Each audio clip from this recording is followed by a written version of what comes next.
deep into the middle of summer. About halfway through. We're getting close. I think is it 5 weeks now or 4.5 weeks until week 0? This is the first week of the summer, and it's like this every year where you can just kind of naturally feel that you've turned the corner, and in the blink of an eye, you're going to be watching football. I think some of it is because like Big Ten media days get it going, and there's a lot of coverage, but something about this like late part of July, it always goes from fall is never coming to like we're about to transition. It's about to get fun. So yeah, it's always like this. Not fun, but it's always like the same confluence of events. Like this is about the exact point in summer where I'm tired of my kids and I need them to go back to school like immediately. And then you start to see the NFL guys are starting to go to training camp. You're starting to see that Maryland's camp opens up next week, so it's like, all right, we're gonna start like getting NFL preseason games soon, and we're gonna get you get little tidbits about who's practicing well, who looks like they might get the number 1 quarterback job, like that kind of thing, and it starts that kind of ramping up process. Where in this case, I have to go back and spend like the last couple of hours being like, all right, who actually plays on my team this year, and how's that going to work out? So I'm excited. I like Jeff said, man, there is something magical about this time of year where you get to start to feel it again. I start thinking about like, do I need to replace any of my tailgating equipment? Like we just did the parking permit selection at Maryland and all that stuff. So yeah, I'm starting to feel it, man. It's feeling good. I enjoyed my beach time. I've enjoyed, the limited time that I've had with my kids, but I'm ready for them to get their asses back to school and ready for football. Yeah, I mean the beach is great and summer's great, family time is great, but the sports selection is just feels more stifling every year. Not to say that I don't want to write about TBT every night for the rest of my life, but you don't? I mean, followed it at all. The Chronicles, the legend of Randy Marsh or whoever that random guy is, who's like Marsh. Our best. Yeah, Randy Marsh from South Park is playing. Yeah. Ronald March. You were close. Ronald, there you go. Yeah, I mean it's cool, and they do have a few guys like Morcell, Diamond Stone, however you feel about him, but you got to have like a little more star power for it to be totally compelling, or at least a little more Maryland flavor. Like the Maryland fans on the site on IMS, they all know who Xavier Green is. They remember. The casual fans don't know who he is. The hardcore fans, it's not that he shouldn't be on the team. I'm not trying to call him out. Come on, LG. You got to have. He knows LG Gill, man. I mean, you got to give them props. They've won 3 games. They're 3 away from $1 million, and the games have been exciting. So that's what I was going to ask. Sure. Where do they go now for the last 3? West Vegas? Virginia. Oh, West Virginia. But the problem, it seems, and I haven't looked at a lot of the rosters, but I feel like in the past the rosters were very solidly alumni filled. Like none of the teams had 13 alums of the same schools, but a lot of them had a big chunk, and then you filled in with a few guys who they knew or who had played with them or who the coach. That's like in Maryland's case, these guys that they brought on. But it seems like this year that it's very slim. Like I looked at West Virginia is what they're called, their roster, and barely recognize the names. They're just mercenaries. Like at least Maryland has 5 or 6 guys who actually went there. Yeah. Like the West Virginia team's just a bunch of randos. But I mean, I'm just being a dick. I mean, it's something. I mean, I'll take anything. If Maryland's affiliated with it, I'll most likely watch it. So like it's cool, and I'm happy for the guys, and especially happy, honestly, for the LG Gills and the Xavier Greens, like the guys who didn't really make a mark here. Like if they can go do something in this tournament, that's cool. Like I'm down. Yeah, with that. get as many of those guys as you can. Just and it's not their fault. Like Nema's done a good job putting the roster together. Juan Dixon's obviously done a good job coaching, but they were supposed to have Mello, Eric Ayal, and Terrell Stoglin. I think maybe there's a chance Stoglin will be back. But anyways, we don't want to. But the fact that we could spend minutes talking about this in this show kind of explains where we're at sports wise. I mean, I enjoy the British Open. That's nice. After that, I got nothing. Well, I mean, both of the local baseball teams are really bad this year too, so that hurts summer viewing. Yeah, if you like baseball, good for you. When they're good, that's something to watch every night. Yeah, pitching. Their top 2 pitchers, Bradish and Rodriguez, both out for the year. And Zach Eflin, the third guy has been out for a lot of the year. When you lose your top 3 pitchers, yeah, that's not great. Yeah. So anyway, they're not the Yankees. They can't just backfill. So anyway, yes, deep in the middle of the summer, I've got a cool to talk about the basketball team. Why say cool? People probably think it's nerdy. You know how they have those tier lists where you get rank things and put them into different tiers. Mm-hmm. I was going to create it on the site, and I did do that for us to talk about the basketball roster. There's so many ads. I was like, this is distracting and looks awful. Plus, we can get flagged for that on YouTube. So what I did was I created my own on spreadsheet, of course. Shocker. We got 15 players, 15 new players, and this is going to be a vehicle for us to kind of talk about them, place them, put them in an expectation level. You got your franchise level guys who might be 1, maybe 2 guys. Like last year might have been Stone and Gillespie. Stone, God. I've done that. I've done that so many said times you wouldn't believe it. I Derek guess when you only get Queen 2 and 5-star Gillespie. big men in your lifetime, it's easy to confuse them. Yeah, and they both start with D. So anyway, Derek Queen or Gillespie. Anyway, then you've got your starter level guys, rotation players, reserve guys who are going to be coming in. And then you've got guys who are probably going to redshirt. We know that Buzz loves to redshirt guys. So without further ado, we're going to go through the roster. We're going to talk about these guys. Number 1, and they're in alphabetical order by first name, Alex Austin. He is a 6'10 freshman from Kenwood Academy, Chicago, Illinois, a 4-star, ranked 120th in the country, Jeff. That's a tough one. He could very easily redshirt. He's very skinny and is a long-term prospect. I'll probably go redshirt on him, but that could go either way. He was born to redshirt, and I don't say that as a detraction. Like, I think he's an interesting prospect and has a lot of skills, but I'd be shocked if he seems like exactly the guy Buzz would want to tuck away for another day.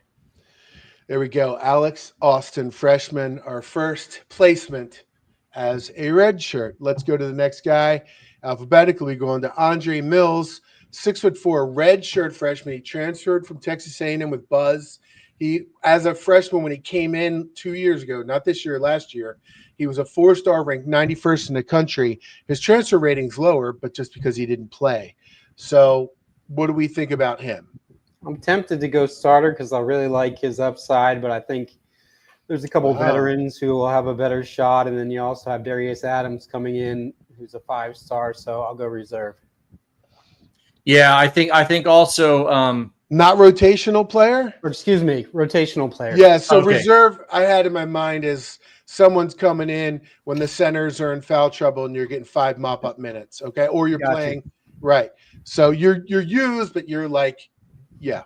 So and Paul, you're in concurrence there, rotational. Yeah, player? I think rotation, obviously, I mean, he's going to play quite a bit. I think it'll just depend on how ready he is compared to some of the other guys who have a lot more experience.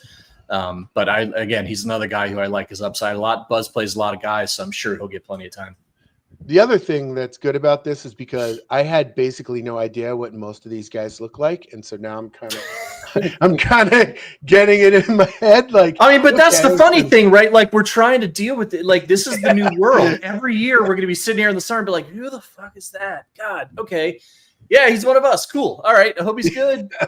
I mean, if the NCAA can continue to have teeth in this NIL, this evaluation process they have where they're turning down a lot of deals that they say are not real deals, then maybe we won't have to do this quite as much every year because everybody's going to have basically the same money. And if they actually enforce everything, I saw a story yesterday about how the House lawyers were about to make some sort of settlement with the lawyers representing the NIL collectives so that they could keep the collectives and basically dump the clearinghouse. So I would not expect that this is going to be anything reasonable. at all. It's going to be crazy. Okay. All right. Next up, Colin Metcalf, 6'9" senior, transferred from Northeastern last year, 4 points and 5 rebounds. He did get quite a few minutes, played more than 20 a game. Jeff, anything about Colin Metcalf? Yeah, really good shot blocker, not much offense. He's got backup center written all over him, so he's rotation. Okay. I thought he might have been more like a reserve kind of guy getting the last few minutes, but yeah, right. I'd go reserve there, but I mean, I think he's going to be one of those tweener guys. Like if Payne and some of the other guys, if Saunders get in trouble, you might need to play him, but I'm not sure he's going to give us a lot if we're being honest. I think Jeff might get outvoted, Paul. You think we should outvote him and move him down? I would go to reserve, but I think that's possible. It depends what the delineation is between like how many minutes per game does it cut off between rotation and reserve. Right, and Maryland doesn't have a lot of depth on the inside, so it's interesting whether Buzz will want to go deep, with all the guys he's got, or whether he's gonna, he would just say, okay, well, if Payne's in trouble or Saunders in trouble, we'll just go small. Well, even without being in trouble, even forget foul trouble, just in terms of Pharrell Payne, he's not going to play 40 or 38 minutes a game. Who are you playing at the 5 for those other? Whatever it might be, 10 minutes a game. Right. Can you play like Saunders at the 5 and move, Solo to the 4, like that kind of thing? Like, I don't know. I mean, that's maybe. All right. Up next, Darius Adams, 6'5" freshman from La Lumiere School in Indiana. Originally committed to UConn, flipped to Maryland. He's a 4-star, the 39th ranked player in the class. Yeah. I think he'll start eventually. It's just hard to say if it'll happen right out of the gate. But okay, I got him in between starter and rotation. It's a really tough call right there. I think there's a chance they could bring him along, a little slowly. You know what? Throw him starter. What the hell? All right, it'll happen before too long either way. So he's a rotation guy for me. I don't see him as a guy who's going to walk in and be ready to play from day one. Like he's a skinny guy. He's athletic, but not super athletic. Like he's skilled, but not super skilled. Like I think his upside is pretty high. I'm not sure that his floor is particularly high at the moment, but again, I'm no professional talent evaluator. That's just what I can see from his tape. But if I'm outvoted, that's fine with me. Should we let Jeff have this one since we? I mean, it's really a 50-50. He's the most talented player on the team. Put it that way. I wrote this like a month ago. I talked to an NBA scout, and he didn't really talk about. I asked him about their prospects, and he was the only guy that he mentioned. He said, he thinks down the road he's a potential first rounder, and that the coaching staff views him as an NBA guy. But again, like Paul said, he's young, and if we end up with like 6-ish in the franchise and starter category, that's fine. It doesn't have to be exactly. I like putting them in between, Larry. That's one of my. I think that's my. There you go. Yeah, I like the 4.5 to 5.5 starters. Yeah. So then, should we put Metcalf like this? All right, that might be a little too much. You can leave him. Him there. All right. Next up, David Coit Jr. He is a 5'11" graduate.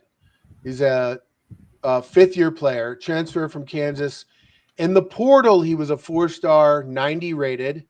And last year at Kansas, he averaged 5 points, 1.5 rebounds, and 1.3 assists.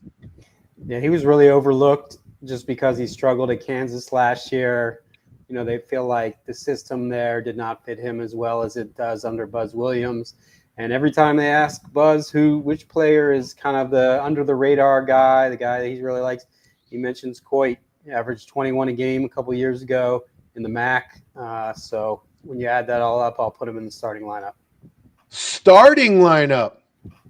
Wow. Yeah, I actually agree. I just have a weird feeling about him. Like the way he's been talked up seems a little bit different. So I wouldn't be surprised if at least the beginning of the year he might start. I don't know if he keeps it, if Adams comes along or if a couple of the other guys really take off, but I wouldn't be surprised if he walks out there as a starter. The first game. All right. Up next, we've got Elijah Saunders, a 6'8" senior transferred from Virginia. In the portal, also a 4-star, 93 rated. He He averaged 10.4 points and 5.0 rebounds last year. You know what? As we go on and I see the numbers start to crunch, you should move Darius Adams to the rotation. Yeah, we're going to end up having like 8 starters. I hadn't really thought about it until we started doing this, because I think Saunders they like a lot too. They've spoken really highly of him. They think he might be, even though he's a big guy, their best or one of their best 3-point shooters. So I'll throw him in the starting lineup. Yeah, I think that's pretty clear that he's a senior. They don't have many big guys, and he's pretty big. I think it's pretty clear he'll end up, at least to start the year, right? Okay. Here's my question just about him. Like, are you going to throw him at the 4 and then Solo at the 3? Because then all of a sudden you're really big. Yeah, and, I think that's and what maybe that, I guess that works in Big Ten play. I don't know. You worry a little bit about being too big and not super great shooting wise, but like, Solo is going to start. And, I figure it's either going to be him at 3 and Saunders at the 4, or it's going to be Solo at the 4 and Saunders coming off the bench at the first. Well, if you're worried about them being too big, we could just have Larry ask them how big they're going to get, right? I will do that for you, Jeff. Thank you. Segue. I'll take the bullet. Next up, we've got George Turkson Jr., 6'7", redshirt freshman, also transferred from Texas A&M. When he came out last year, not this past year, the one before, 3-star, 124th rated in the class. Yeah, I'd say depending on what the minutes cutoff is between the two. Man, that's a tough one between reserve and rotation. I'll defer to you. You think reserve? Yeah, that probably makes Paul? sense. That's where I'm going. Until it's proven otherwise. I mean, it feels like Mills has been talked up a little bit more as a guy who could really break into the rotation. Turkson, just not so much. So we're just gonna have to see. I would start commodity. There. Yeah, unknown, wide range of possibilities for him. Next up, Guillermo Del Pino, 6'5", freshman from Cordoba, Spain. Put the shirt on him, buddy. Yeah, I think so. He's going to be redshirt, maybe reserve. I mean, they really like his upside, but he really struggled at that FIBA event over the summer. So I think that makes sense. I think so too. I think we're all in agreement there. Next up, Isaiah Watts, a 6'3" junior, transferred from Washington State. When he came out, in the portal, he was a 4-star, 90 rated. Last year, he averaged 11 points, 3.7 rebounds, 2.1 assists, and 1.7 steals. Stat stuffer, all-around player. He's a rotation guy with a chance to be like a 6-man kind of guy, or potentially maybe get in the starting lineup. But he looks like a, top 2 guard off the bench. Yeah, one of him or Rice are probably coming off the bench for me, but I imagine they probably both played starter minutes, if that makes any sense. Yeah. Okay.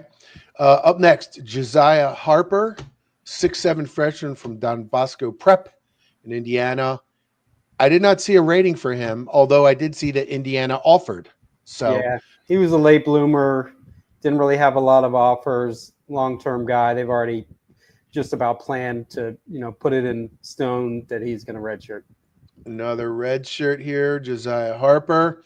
And here's the thing, too, just when we're noting all these red shirts, not only is Buzz a bit of a throwback in terms of red shirts, but like having 15 scholarships now, I think you're going to see everybody stashing some players a little bit more than maybe they did in the past. So that's just something to keep in mind. Oddly enough,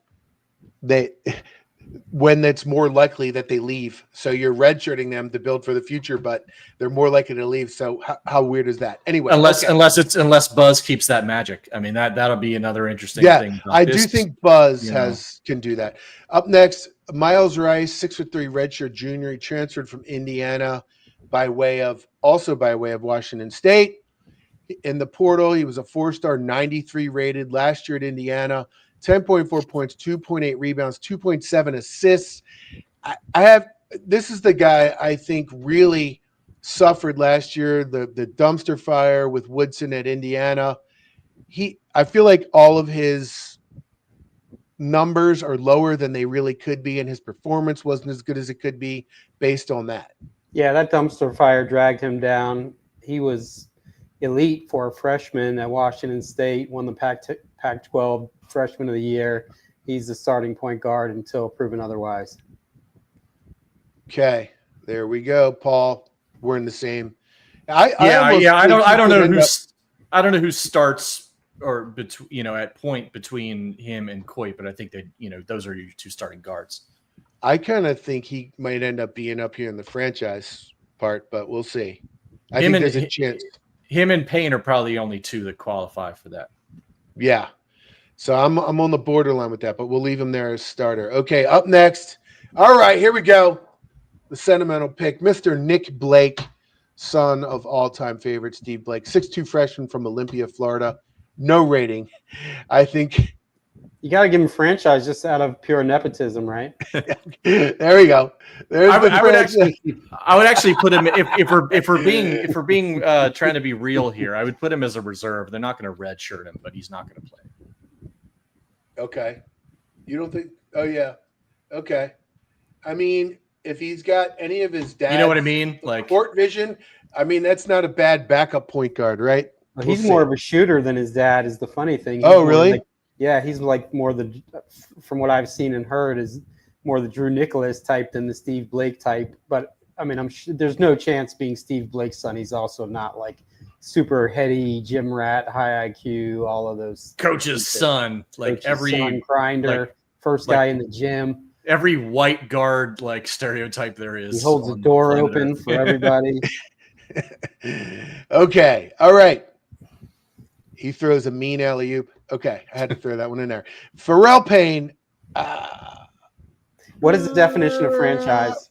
It doesn't mean that you're like an All-American or anything. Right. It just means that you're like a big star, basically. The big leader, team star. Yeah.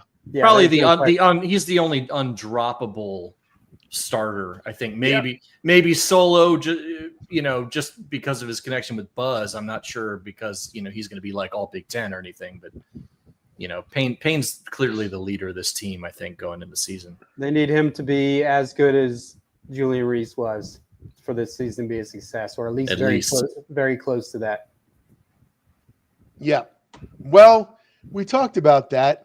None of the starters every starter might not be as good as last year's starters, but with the bench being better, you make it up in the aggregate, right? There's no his numbers might not off. The numbers might not in volume be the exact same, but just in terms of efficiency and how good you are generally. Oh yeah. This team could go 10 deep with just decent numbers as opposed to having last year being all about those starting five. 10 deep with a lot of athleticism too. They have a lot more athleticism than last year.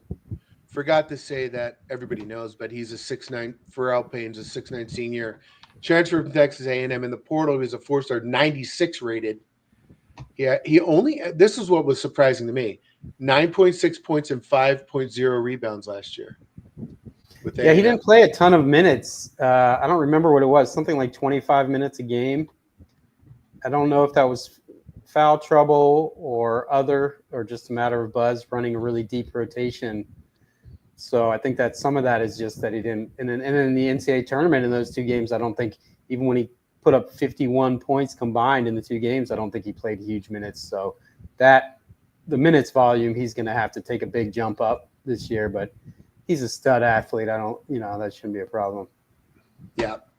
Rakees Passmore, 6'5", sophomore transfer from Kansas, out of the portal this year. Also 4-star and 93 rated, the same as Elijah Saunders and Miles Rice, which is interesting to me, the same rating.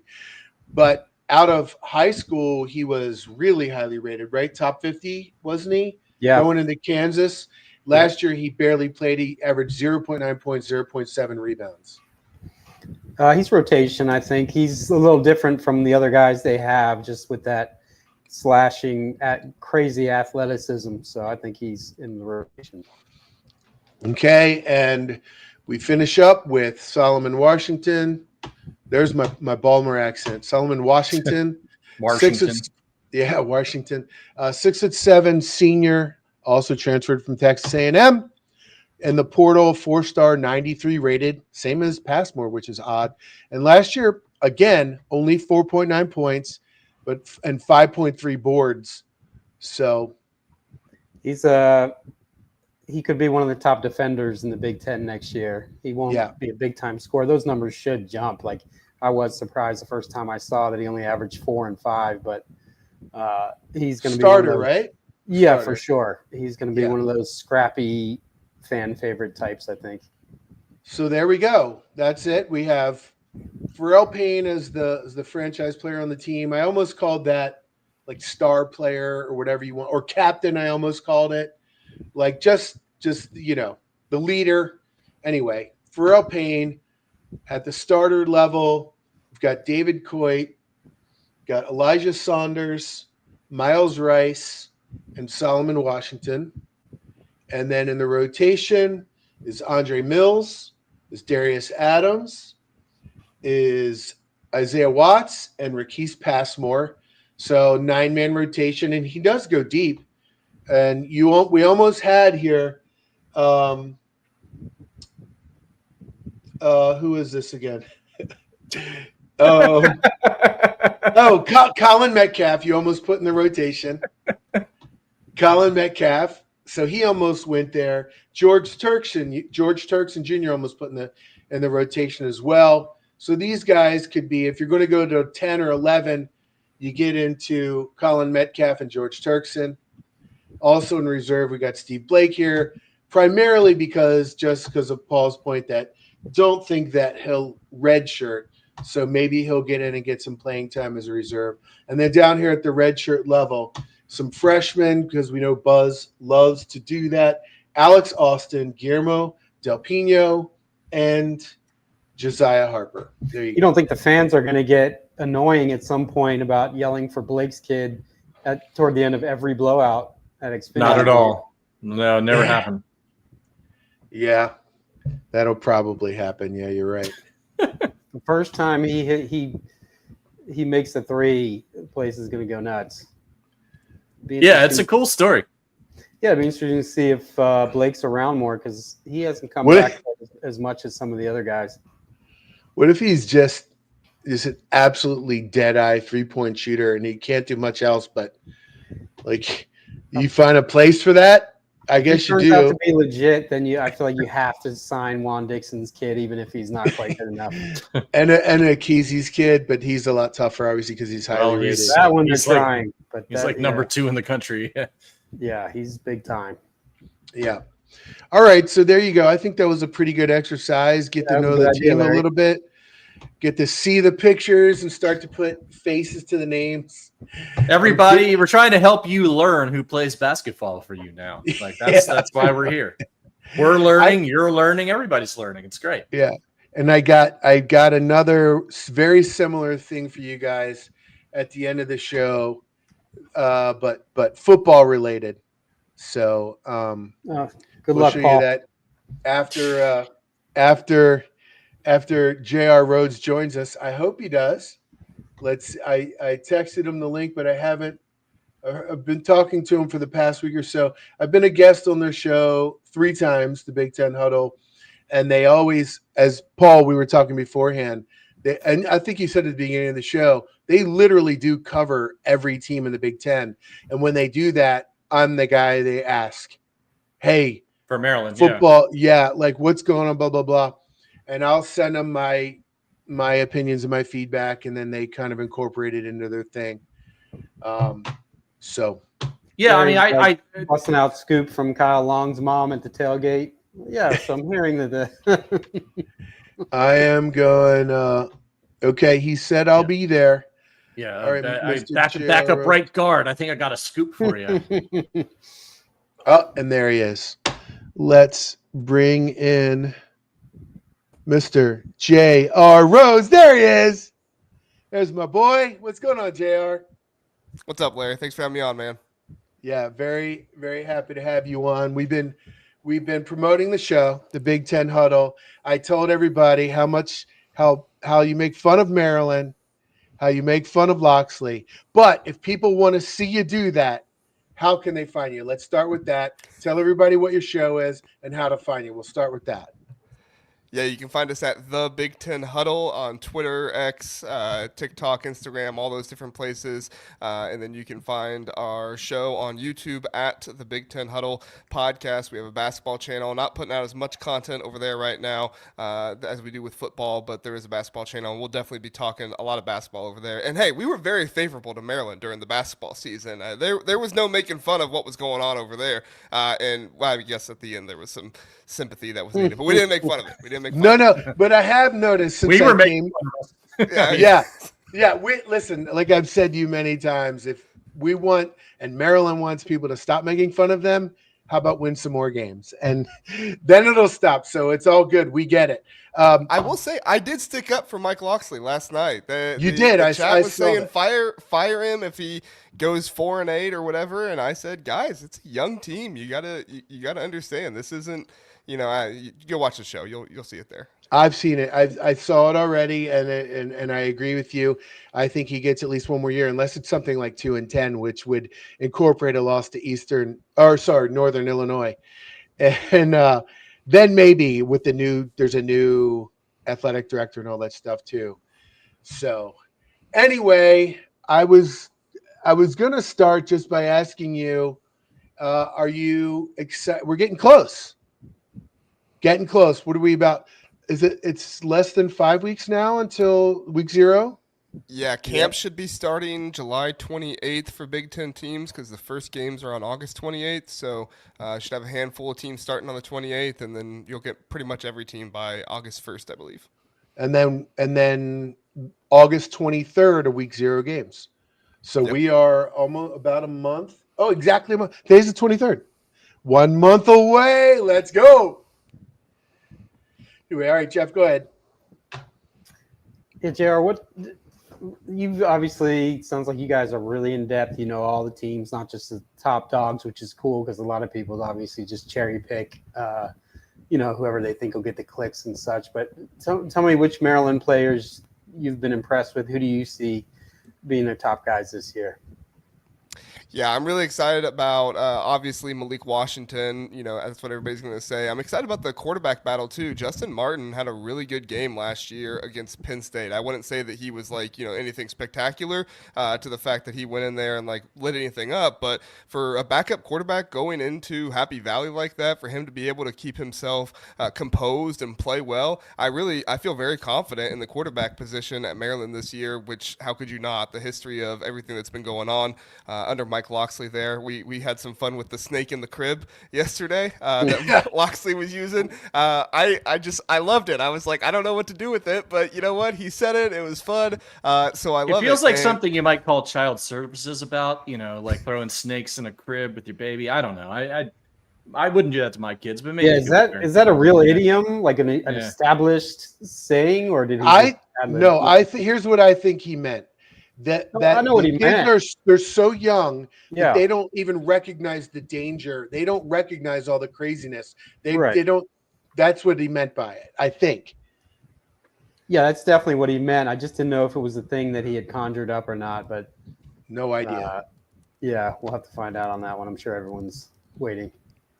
Yeah, it definitely had something to do with the youth, but whatever it was a fun little line, and I'm sure I'll be referring back to it at some point during the season and have some fun with that. So, but obviously the quarterback position everybody's going to mention. Sticking on the offensive side of the ball, Maryland as well with the receivers. Really excited about Octavian Smith, what he's going to bring this year. I was questioning if it was going to be more of Jaleel Farouk or him, and it sounds like Octavian Smith might be more of the guy. And obviously, we'll see what happens when the season comes, but he's going to play a big role in the offense this year.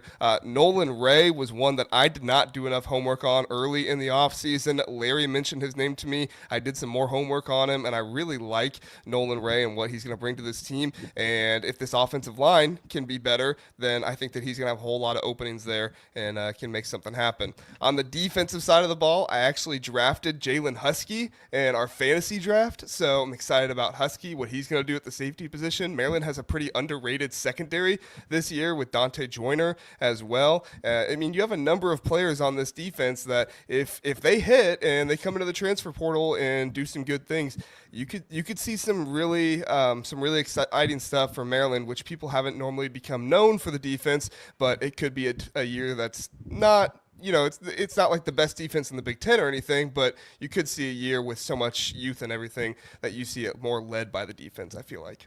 The Husky pick is a good pick, by the way. I've been told a couple times he might be the best player on the team overall this season. So, yeah, I got some crap for it because I drafted him over Caleb Downs, but it was a draft where you had to pick one player from every Big Ten team, and I was like, listen, I'm gonna pick my Ohio State player last because I feel like I can pick him anywhere. So I'm gonna pick Jalen Husky here because I know he's good and I've heard the hype as well. And actually I've read some of your written work on him as well, Jeff, as you do great work over there at Inside Maryland Sports. Thank you.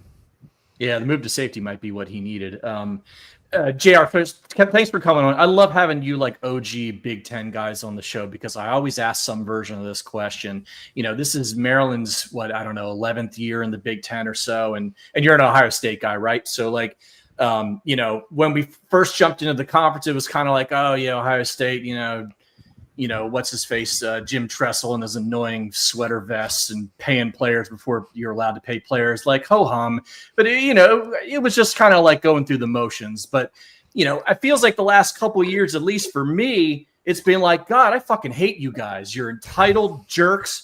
You live in a place that sucks, and all you want to do is leave that place and come to places like where I live, where it doesn't suck, and then you bring your stupid jerseys and your stupid fandom with you, and I enjoy watching Michigan kick your ass even when you win a natty. Like, I feel it's earned now in a way for me that it didn't for so long. So I'm curious for your perspective, does like Maryland and Rutgers joining the Big Ten, does that feel real yet? I'm not going to ask about the West Coast schools because that's all fake nonsense. But in terms of that respect, like, how do you feel about Maryland as a Big Ten school now? Yeah, when things started to change with the legends and leaders and then the Big Ten West and the Big Ten East, I felt like that really kind of helped solidify things more so than if everything stayed the same. If everything stayed the same, it would have been, like trying to integrate something that just didn't really fit. But then you went ahead, you had legends and leaders, which I know wasn't the most popular thing in the world, and then you had Big Ten West, Big Ten East, and all the teams were in it at that one. And it felt a little bit more integrated because it gave everybody a little bit of identity, right? You had Michigan State, Maryland, Rutgers, Ohio State, Penn State, and Michigan in the on the east side, and there was one more. Who am I missing? Indiana. Yeah. Well, how can I forget Indiana? They don't tell their fans everybody forgets them. Indiana. If you tell them I forgot them, they'll come after my throat. But I felt like that really integrated it. So honestly, like as I think about the conference now, when I go through and think about every single team, Maryland and Rutgers are pretty much automatic in my mind just because they've been in there long enough. It's the teams like UCLA that I forget about, or Washington the other day. I was writing some stuff down and I forgot about Washington. It's those teams in the East that you kind of forget about more. And I think it helps Maryland and Rutgers having new teams come in because it's like, oh, who are these new guys? These guys are, screw those guys. Yeah, exactly. No, I like it. It does feel like I finally earned my hatred for all of you. Like, and I just hope that it's reciprocal because we want to be hated. Like that's the worst thing about us being terrible at football is we're not even hated because we're not even treated like a threat. Like we go on away trips to the Horseshoe or to Michigan or whatever. Like I had people shaking my hand for getting rid of Brady Hoke. I mean.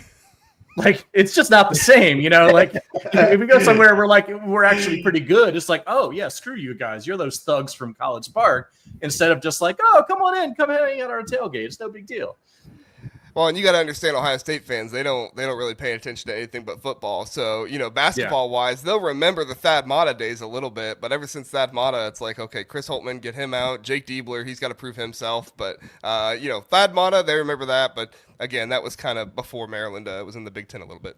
And they won a championship in the 50s, I believe, right? Yes. Yeah. All right. JR, to piggyback on that, I was going to go somewhere else, but I want to piggyback on that. Maryland's place in the Big Ten, you feel like it's more solidified now.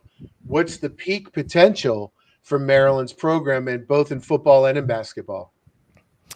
Yeah, I really feel good about Maryland basketball this season with Buzz Williams. I've talked about him a little bit with the with kind of his style coming into the Big Ten. I think it fits pretty well. The Big Ten is not as much of the bruiser league that it was years ago. However, you still have the bruiser mentality among a few teams, and I still don't think you're going to do well in the Big Ten more often than not if you don't have a solid big man. And obviously, with Pharrell Payne and a number of other guys that Buzz Williams has, and he's going to develop, right? That's what he does. He's going to develop some rebounding, some big guys down low. I like what they're bringing into this conference. I think that what Buzz Williams is bringing into this conference, I think that Maryland obviously last year had the really good, what they call them, the Crab Five, I think it was. Right. I don't think it's going to be exactly the same as that. You're not going to have a star starting rotation of 5 players, but you are going to have. It's going to be the mid 10 more than the Crab 5, I imagine, but we'll see.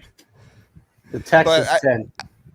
Overall, I like Maryland standing this year. They don't have super high odds, but I think they can exceed those odds in basketball. And then football-wise, Larry, I've been there with you, man. I think that this team can get to a bowl game possibly, right? I'm not going to pick them to win 7 or 8 games or anything, but there is an opportunity there to get to 6 wins. The schedule is favorable. They miss a few teams that otherwise would be much more difficult spots for them, and they have some home games that they can go out and they can take advantage of. And what do we know about Mike Loxley? He wins in September. So, Mike, go out there, win in September like you have, get your team some momentum, and go into the season and steal yourself 2 or 3 games, and you could find yourself, I shouldn't say steal yourself, they'll be competitive, obviously, in a number of games, but steal yourself 1 or 2 of those games that people don't think you're going to win, and you'll find yourself getting to a bowl game, and I think people who know what they're talking about are going to be praising Mike Loxley by year's end.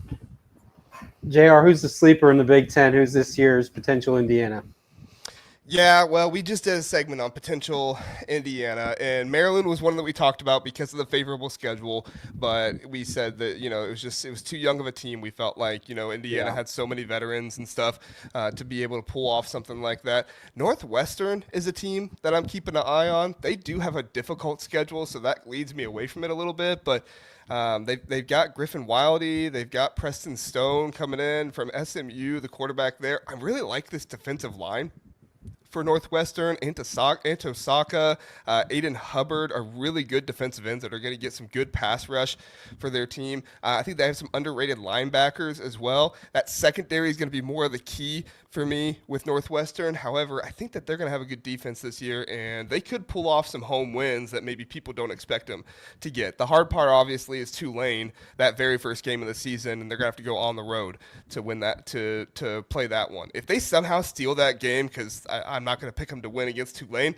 but if they somehow steal that game, look out for Northwestern. They could really have a pretty good year. I would say the team that people aren't picking right now to be in the playoffs, that could be in the playoffs, right, is my pick would probably be Washington to do that. Washington finds themselves with a potential star quarterback, star running back, star wide receiver. Their offensive line is a little suspect, but that's more because of experience if they can get those guys gelling together. And then Ryan Walters, he wasn't a great head coach, but I think he can be a really good defensive coordinator again like he was at Illinois. Good stuff. JR, what do you feel is like the near-term future for the Big Ten? Obviously, adding the West Coast teams kind of threw a wrench into a lot of the other, what we thought the future looked like in terms of college football, at least at the P5 level.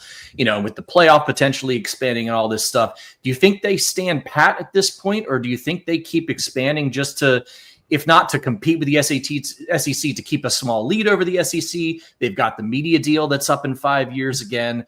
How do you see some of this playing out? Because when you look at the landscape, it feels like every year we've got new changes and new things grinding about, and it's really hard to kind of think about what this is going to look like in 3 to 5 years. Yeah, I feel like the Big Ten is going to stay put for a little while. I think that they have a number of teams with shares of Big Ten payments right now, and I think that you continue to add more of those, that gets more and more complicated. There's rumors that they could possibly have unequal shares to teams coming in 2030 when they start redoing some stuff, and so I'm not sure if that's actually going to happen. Like I said, it's just mostly rumors based off something an AD said that was kind of not anything concrete, but it was somewhat made you think about that a little bit. So there's a possibility there. I don't think that the Big Ten, sitting at 18 teams right now, is looking to add anybody. I'm sure if something comes their way, they'll entertain it. But the ACC right now, nobody's getting out of that until at least another 4 or 5 years. And then I mean, maybe you guys can think of somebody. I just can't think of anybody in the Big 12 that would be all that attractive, right? I mean, Utah has got a little bit of buzz at one point. BYU is also in that state, so you're looking at a little bit of a combo of competition there for TV and audience, fan base, stuff like that. So if there's a clear team that shows up in the Big 12, maybe, but I can't imagine we see anything until 2029 at the absolute earliest. Yeah, I think from our perspective, the only two that ever made sense came from the ACC, and you're talking about North Carolina and Virginia. And obviously, that they're going to have state legislatures that are going to fight, because if you take Virginia, can you take Virginia without Virginia Tech? Can you take North Carolina without Duke? All that stuff. So it's hard for me to see them. And the Big Ten doesn't want to do that, right? They want like one team from each state. Yeah, and the Big 12, I don't see anybody that's particularly adding anything to the pie. I'm just kind of curious from your perspective. You got any other hidden agendas might be out there in Chicago that we might not be getting out here? Yeah, the only thing I heard in this, and I don't have this super concrete either, but it's something that I had somebody tell me, was that apparently the Big Ten was at one point working on trying to trademark the term Bigger Ten. I don't know if that means expansion. I don't know if that means that they're talking about something else. I have no idea. But it a was line just of porn videos, maybe? Like, what are we doing here? How's that work? I'm sure there's a Twitter account or a YouTube or some sort of channel that's called that right now. I think I've seen that before. Okay, was it on Twitter? I didn't see it on Twitter, so I've not really put it out there or really run with it, because it was kind of one of those things that's like, okay, I guess if they do it, but that doesn't mean anything concrete with expansion or anything. And maybe you could go with Biggest 10. With that, there you go. Yeah, that sounds better. You get a bigger 10. Go big gargantuan 10. There you go. I do think Utah and Colorado both present some value there as AAU schools, filling out the rest of the country, making shorter trips for some of those West Coast teams, etc. There's all kinds of stuff. Anyway, JR, we finish every interview by playing fill in the blank. I'm going to ask you 5 rapid fire questions. You say the first thing that comes to your mind. Okay? The number one, the Big Ten team with the best uniforms is? Oregon. If you were Big Ten commissioner, the first thing you would do would be? Standardized scheduling. The best place to eat when going to a game in Columbus is? There's so many good options. You got to go to the German Village. What's the place called in the German Village? I always went there growing up with my family. Kleps in German Village. It's a German restaurant. They have a German buffet and everything. You will leave 10 pounds heavier, and you will be happy you were there. All right. On the Big Ten Huddle, your main compatriot, Zach Guggenheim. Is Zach Guggenheim. Your Big Ten knowledge dwarfs Zach's Big Ten knowledge by a factor of? 2, I guess. I don't know. I just wanted to get Zach in. I just wanted to get a mention for Zach. Larry's just starting shit. That's all he's doing here. If you ask Zach, you'll get a much better answer on that one. All right, last one. OH. IO. There you go. I had to hook you up on the last one there. Hey, before you go, we didn't ask the obvious question. Who's winning the Big Ten this year? Penn State's the favorite, right? Penn State, I think, is probably big game, James, baby. But I will say, don't sleep on Oregon. There's too many people sleeping on Oregon. I think they got the best offensive line and the best defensive line in the Big Ten going into the season. You got a combo of those two best. Even if you've got some young players in other areas, I think they got a shot at doing it. And their schedule's not easy, but it's favorable enough. I could see Oregon pulling out the championship in back-to-back years. Last thing we asked everybody who joins us, could you do us a favor and say, this is JR Rhoades, and you're listening to IMS Radio. This is JR Rhoades, you said? Yeah, isn't that what you call it? You can say your name however you'd like. I'll just say JR. It's yours. This is JR, and you're listening to IMS Radio. Okay, thank you. Well, listen, that's why I see JR Rhoades on X when we're chatting. Yeah, So that's JR's how rankings on X. Yeah. JR's rankings, but it says Rhoades, doesn't it? Oh, maybe my No? name does. I guess I was thinking about the handle. Yeah. Come on, All Larry. right, well, Branding, hey. man. This Branding. man doesn't need you using his government Go, names. everybody. Silence, Larry. What are you doing? Go check out the Big Ten Huddle. These guys, as you saw, he wasn't looking at anything during this interview. He's whipping out more Maryland players than we can. Yeah, and he knows whipping the out roster better than we do right now. Northwestern's roster, right? This guy knows everything, and all the everybody else who's on the show, Zach and the others. So go check out the Big Ten Huddle. It's an awesome podcast. If you like the Big Ten, or if you just like college football in general, or college basketball, college sports. Thank you, JR. We'll see you later. Thanks, guys. Thanks, JR. Yep. There we go. I like JR. Dude, I'm He's telling on you, the man. lamb from like the CIA or something. That was funny. I thought Larry was going to ask for his passport or something, you know. Yeah. Why do you I don't get that. How invasive of you, Larry. We're just messing with you because of the name thing. Oh. Relax, man. It's good. He didn't want me to give his name, I guess. Anyway, sorry about that. I didn't know that. Anyway. But anyway, he knows it's crazy, right? They just I like guys like that because I remember back in the day we used to always, try and get higher level, like fancy reporters and stuff, and you could tell that they like looked at Maryland's roster for like 5 seconds before they came on the show and didn't really have anything to say. I love getting a guy like that because he lives and breathes that stuff. Like you can tell that he really did his homework and knows what he's talking about, and that's just a better guest. And I don't care if nobody knows who he is; they should know who he is, and I hope they listen to that pod. I certainly will. Yeah, that's the difference right there between a fan who is religious about following this stuff and a reporter who needs to make sure they're touching on all the names that get the most clicks. Yep. They're very good, and they're very entertaining and funny too. So I highly recommend it. Go check them out. Do we have any recruiting to go over, Jeff? Football or basketball? Probably. It's been a minute.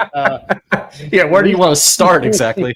Yeah, there's been 3 recruiting classes since the last show. No, football-wise, man, I'm trying to think of when we even cut off. It's been pretty quiet football-wise. It's just I think they might have the smallest class in the Big Ten right now. If not, then it's second or third smallest. Some of that is by design, as I might have said before, because they have the fewest number of players leaving this year that they've had in a long time. And some of it might be they don't have quite as much momentum on the recruiting trail as you'd like, especially with some of these 5-star locals, other than Zion Ely, who I would look out for tomorrow. And there's some rankings news, or today, if you're listening on Thursday, some ranking news on him. Nothing about his commitment. No need to panic. Basketball-wise, obviously Austin Brown committed about 3 weeks to a month ago. Shooter, 6'6" shooter from Texas. They really like him.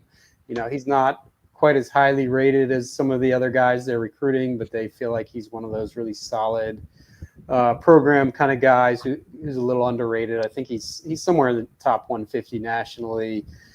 They have some big visits set that I don't think were set last time we were on. Billy White III, another Texas kid, top 40-ish, really talented small forward, can really shoot it for a bigger guy.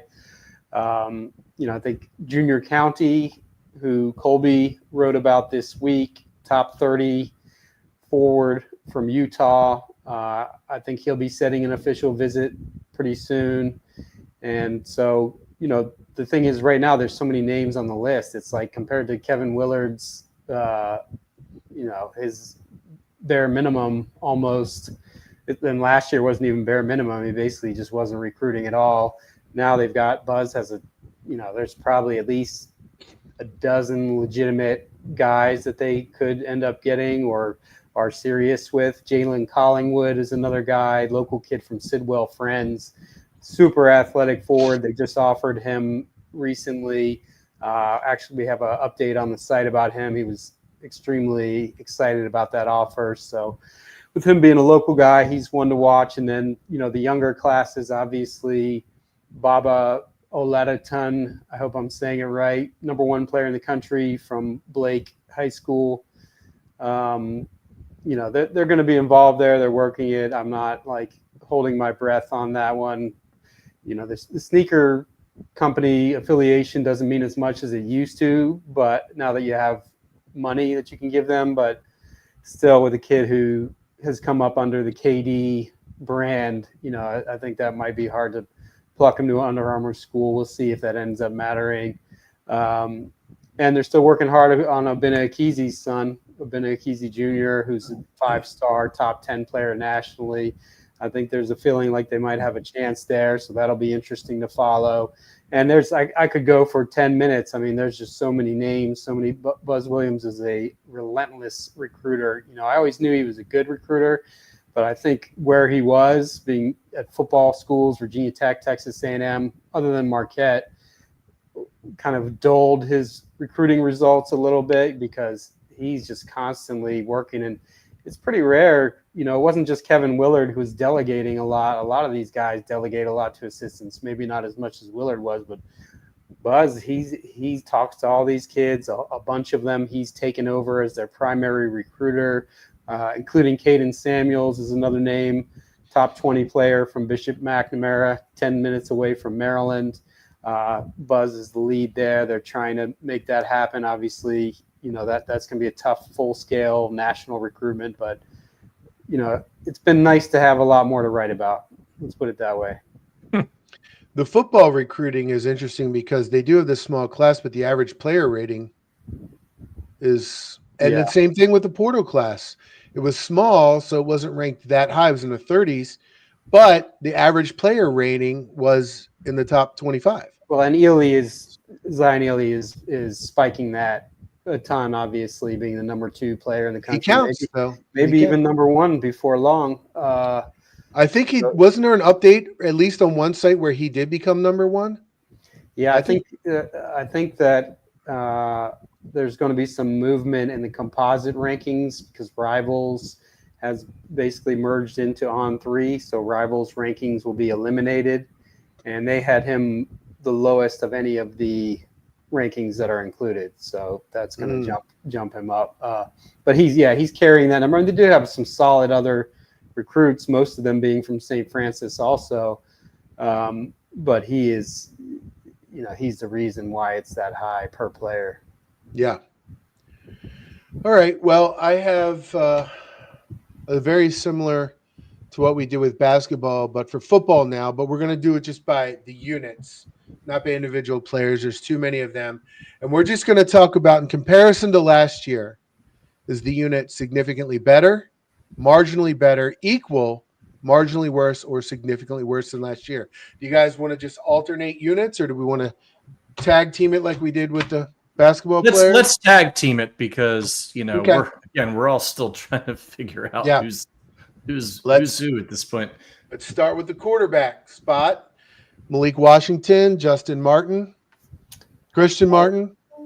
I'm going to say marginally better. It's so hard because Malik Washington is a true freshman, so that just changes the whole lens. But Billy Edwards really struggled last year and he was banged up a lot too. He was playing, he was getting annihilated. But I would say marginally better. But if you're Mike Loxley, you hope it's more than that. I feel like it could start off the year close or a little worse, but by the end of the year, be better. Well, Billy was killing it in September. Just, then he got hurt and the teams got better. And, that was the end of that. So it's, I don't know. I would say equal or marginally better, but I just, if we're throwing a true freshman out there, man, it's really hard for me to say that I expect anything super positive. I mean, even the best true freshman last year had times they really, really struggled. Well, here's the other thing.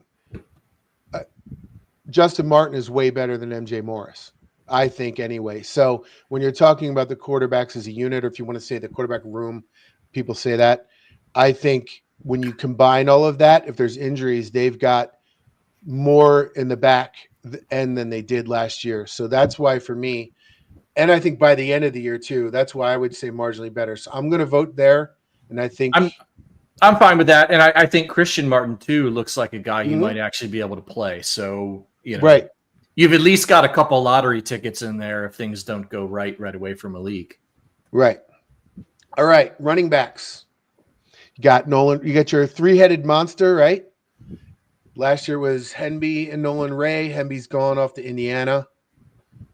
What do you think? I think they're going to be marginally better. I think Nolan Ray is going to take a step, and I really like who's the St. Francis kid behind him who was hurt. DeJuan Williams. DeJuan Williams. I think DeJuan Williams is going to be real. He really popped off when I went to practice a couple times during the spring. Like I think he's going to be legit. So that's a position I'm pretty confident about. I like Henby, but Henby was just getting what he was given by the offensive line. He wasn't making anything on his own. The home run hitting ability just dissipated during the last 2 years after that great first year. Yeah, it happens with some guys that maybe get a little too big for them, a little bit too big, and it slows them down, or like it just didn't feel like he was making any extra yards that weren't given to him. So I would take these guys over that. I feel like Cignetti's gonna figure out how to get him into space, and then he's gonna crush this year in Indiana. Wouldn't be surprising. I think that's gonna happen. But I do think Nolan Ray's a better running back, more talented. Anyway, okay. I agree, marginally better. There we go. Receivers, just combine the wide receivers and tight ends together. Yeah, I mean they're going to be worse. I would say worse. I agree. Yeah, I mean Fleming.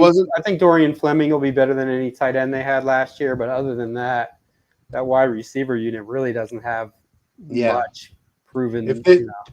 If it was separated into wide receivers and tight ends, I think I'd put wide receivers in significantly worse. But because Fleming can help, Yeah, Farouk's legit. Farouk's legit. Fleming's legit. That'll keep them. So I think just marginally for me. Yeah, I would probably agree with that. Okay, offensive line.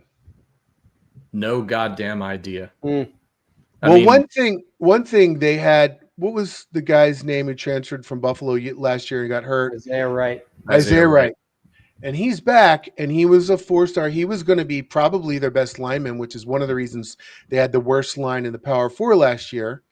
And then they've got Ratrell Perry, another 4-star lineman coming in. You've got Jalen Gilchrist, who's flashing as a true freshman, but there's talent there.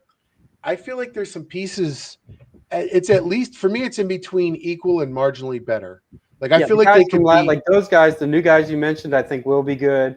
Isaiah Wright, I think, very possibly is their best offensive lineman, and on top of that, he can slide inside and out. He'll start at guard, but he can move around, so that makes them better. And then Ratrell Perry, he had Ohio State and a bunch of others interested. That tells you something. Yeah. And then you have to hope that it's true that these other guys are improved. It's unlikely that they're going to become stars overnight, but you just have to be capable or slightly above average guys. I think they think Aliou Ba, the kid who transferred from Georgia, started last year, is really his first college action of his career. They feel like he's improved a lot. They feel like Alan Heron is better. So, believe it when you see it scenario, but they should or could be decently better, I think. But you're not getting any better than equal from me, man. You're talking about a bunch of dudes who are showing up off the street, like you just, Ba transferred last year from Georgia and he was terrible. So I'm just refuse to believe that a Maryland line is going to be any better until I see it. I'm sorry, that's just my bias. If they're merely bad, that's better because they were the worst. Yes. I think so that's why for me, I'm almost like saying it's a very low bar. That's not to say that they're going to be good, but I do think they're not going to be the worst in the Big Ten and in Power 4 again next year because they might be. They might be. Hope springs eternal. I mean, I'm in between these two. I'll put it here for your sake. I can't. We've been sold this bill of goods so many times. It's hard. I just got to see it, man. I just got to see it. And then this next one's going to be a whole lot of fun. You can go ahead and fill that down at the bottom. Yeah. the defensive line lost not only NFL guys, they lost transfers as well. I mean, is there any argument to put them anywhere other than here? The only argument that they could be as good or better is that the defensive line didn't play like it had two draft picks last year. But yeah, I think they really like Ian Thomas, the D tackle they got. He should be their best lineman, but it's a lot of guys who are going to need to step up there. I feel like it's going to be worse and more than marginally worse, but I don't. Yeah. Paul, I think that's another one where it's like, okay, you can squint and see like some younger guys stepping up and being real. Like just because you lost starters doesn't mean like you can't improve at the position. Like right. I get that. I just got to see it, and I got to see it. Okay, linebackers, another group that was hit hard by transfers. I feel like they were deep. They had a lot of players, and I feel like the guys they lost aren't necessarily going to be better than the guys they have this year. It's just that they don't have as many. So in that regard, I feel like it's, to me, marginally worse, but you guys, they're going to be better. I think my stuff, I'm high on. I think the linebackers might be the most talented unit, maybe along with running backs. Really? So I mean, those guys were good, really solid players. Wheatland but they're gone. Wyatt, who left, they were really solid players. But I think that at least the feeling over there is that the younger guys are better players. So, but that's what I'm saying. If they had kept those other two, then you're talking about improvement because you've got 6. Now you've got 3 or 4, right? Like, I don't know. Potentially, right? I think sometimes you get. I know with like like with middling programs like us, sometimes we're just like, oh well, they can't beat out. If we've got these starters back, they're like a 3-year starter, which means they're really good. It doesn't really mean they're really good. Like there might be guys who are sitting behind them that just aren't getting the chances to really overtake them, and I think there were some whispers behind the scenes that maybe Locks was fine with some of those linebackers moving on to do their own thing because he likes this group behind them. I think they'll certainly be more athletic, but they're young. So I don't know. That's another one. I think equals probably a good place to start, but I might lean towards marginally better as they get going. That's one of the few places I have a little bit of hope. My gut tells me, Paul, that you're right about the whispers. That they were fine with them moving on and replacing them with these guys. So Jeff, you're the tie-breaking vote. I had equal. Jeff, I think Paul's leaning towards marginally better. What's your? I would stay with equal. Oh, okay. I wouldn't be surprised if by the end of the season we look back at this and are like, okay, yeah, those guys were better. I'm going to say marginally better. I think they'll be better. I think they're faster. Ruben Hippolyte was obviously really good. I think this is faster, more athletic. Let's do it. Let's be optimistic and do it. Paul, you were on the borderline, so sorry. Secondary, I think is going to be better. Yeah, that's like the D line. It's going to be better just by showing up. They got torched last year. Had those true freshmen playing way too early in their careers because they didn't have other guys.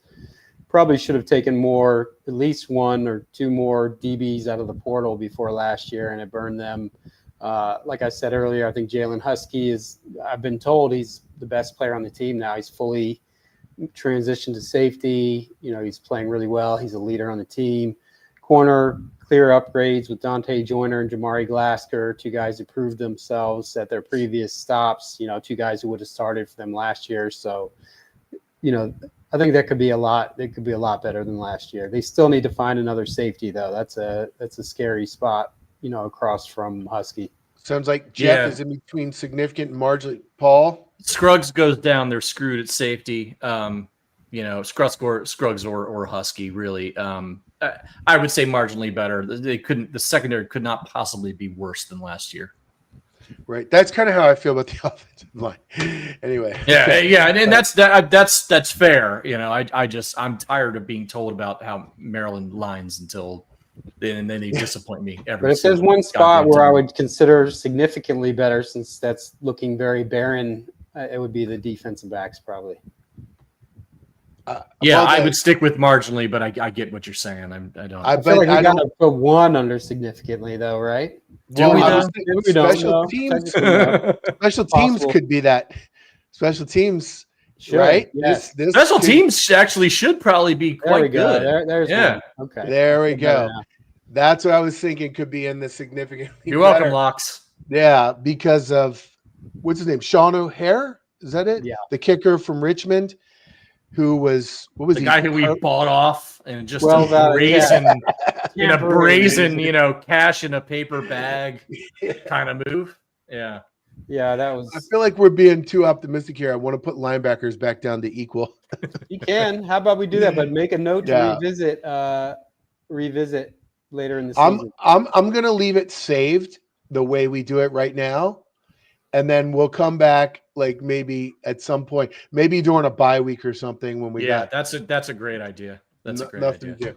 All right. And special teams, both kicking spots should be better. And I don't know about returners. I mean, who knows? But but both McPherson is that it? What Octavian Smith, I'm sure, will be returning. Yeah. McPherson should be one of the best punters in the country from what when you read the preseason preview stuff. Yeah, plus a legit kicker. I'm good with that. He was 11 of 11 last year in his first year playing football. So I think that they're going to have the best long snapper in the country this year as well. Therefore, I just knocked my mic over us. They're so excited about the next John Kondo, showing to Maryland. Yeah. I don't know who the long snapper is. Who's the long snapper? It's Billy Williams. Yes. From Billy D. Williams. From Billy D. Williams. From Tatooine. Lando. No, not from Tatooine. He's from Cloud City. Billy D. Williams. From there. That's where he built his Dabana gas business. But don't get too nerdy about Star Wars with me. You can't. That's true. I'm stuck in the old Star Wars. You're right. Yeah, you're right. All right. Coaching. So they have 2 new coordinators. Who wants to talk about the coaches? I'm going to start right here, and then you tell me whether to go up or down. It doesn't look worse to me. You look at Pep Hamilton. Look at Pep Hamilton's credentials compared to Josh Gaddis's. To me, you clearly upgraded there. Who the hell knows on Ted Monachino, because he hasn't really been a defensive coordinator. So, but I mean, Brian Williams his unit really struggled last year, so it's not a high benchmark. Yeah. I just don't know. There's just no way to know. I mean, sure. I mean, Gaddis won a Broyles Award a couple years ago, but that was under Harbaugh running Harbaugh's stuff. So, I don't know how much that was him, how much that was the program and having better talent than everybody. I don't know. He hasn't done much in any other situations. Right, but neither is Pep Hamilton. He had the worst Texans offense, I think, in their 25-year history. Like, it's just not great, and just hope it works out. I don't know. Loxley did the same. Broyles Award, but it was at Alabama. That's right. That's fair. Look, Mike Loxley will forever be considered a good offensive coach because he took Juice Williams and that awful Illinois program to a Rose Bowl. Like, nothing in his career will be a tougher job than that, and he got it done. So, I don't want to hear nothing about Loxley not being able to coach offense. Speaking of this, we got a question from Septical. Have we ever been happy with the coordinators in the Locks era? I can't think of a popular one. Can you? I thought that maybe that first year with Enos. Mike London was loved when he signed, but then felt like he didn't care. We've made some decent hires at coordinators that haven't really worked out. The offensive coordinators, at least, defense coordinators has always been crap. But Brian, I think when he upped Brian Williams, we were pretty excited about that because he took over as an interim and they were pretty decent. And they seemed like they were more aggressive, and I think people like that. And then that second Enos year where Leah was really slinging it all over, I think people were pretty happy. But all that went away relatively quickly. So Yeah. generally, That's the we're best never Malia predicting year. that. Was in good shape. You're Yeah. right. All right. Let's recap here. So the units by our our summer time prediction, significantly better. We think the special teams, marginally better quarterback, running backs, and secondary. Although quarterback, we almost had it equal. Maybe we should pop it back there. I don't know. Equal offensive line, linebackers, and the coaching staff. Marginally worse receivers, significantly worse defensive line. That's where we are right now. We'll revisit this at some point during the season. Maybe after the season would be really good too, and see how we did. I'm going to come back to Props, both of Larry, these. on this new movable blocks game that we're doing. I like this. We should make this a thing. Yeah. Larry gets to play with spreadsheets, and we get to have stuff that we can come back and critique ourselves later, which and let the guys give us crap. So I'm all good with that. You like my color scheme? Yeah, I like it. There's like a periwinkle in there. You got like a It's like I just picked random colors from like the a palette. lime green, almost. It's not. Yeah. It's a very soothing palette. Yeah, palette. very Easter colors, right? None of the strong, none of the strong colors. Yeah, I picked Very the pastel. Faded. Yeah. All right. So there you go. That's what we got. We'll come back to that. Maybe mid-season. Definitely after this season, we'll look and see how we did. Yeah, those are fun. I was just going to do it on the website, tiermaker.com.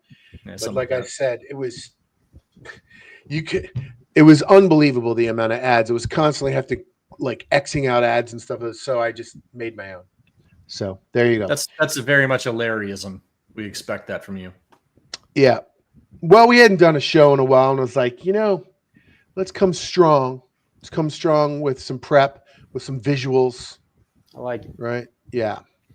And this guy, is this the same guy as before who's putting the spam in the Twitch comments? Like, dude, nobody is watching the same on Twitch. Nobody. Like nobody's watching on Twitch. Like anyway, whatever. Yeah, no, I don't think we have a lot of listeners who are like in their, like 12 years old on Twitch, or whoever goes on there.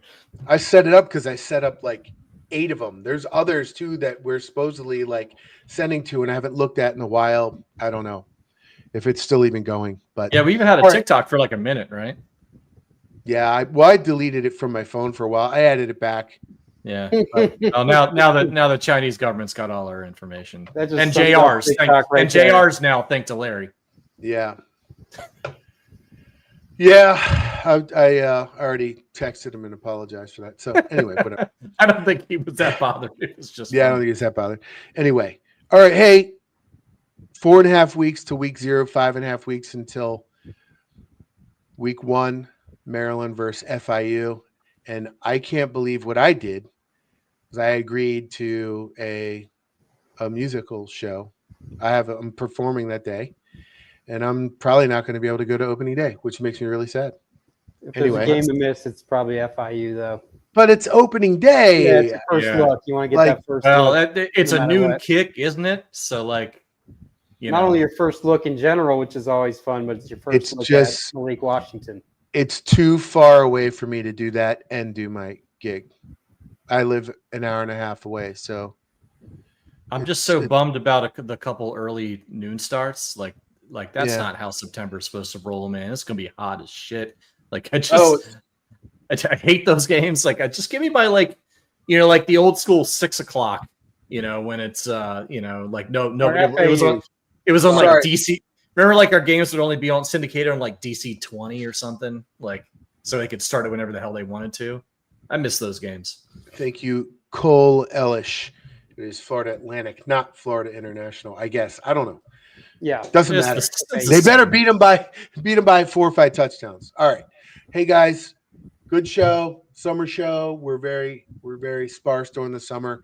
I don't know when we'll come back.